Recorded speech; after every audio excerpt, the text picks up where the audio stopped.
Hi guys, welcome back to a new episode of Crazy Gamers. Today in this video, I'm gonna show you how you can delete your 8-ball pool application. Keep watching the video till the end.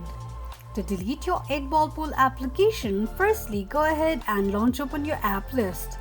Search for your 8-ball pool application and long press on it. Three options will pop up on the screen, that is uninstall, edit and app info. From the pop-up option, tap on Uninstall option. Confirm on installation of the application by tapping on OK. This is how you can delete your Wordscapes application quickly and easily just in few steps. If you have any thoughts or queries, let us know in the comments section. Don't forget to subscribe to our channel.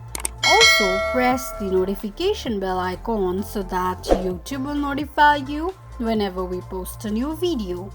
I hope this video was helpful to you. Thank you so much for watching.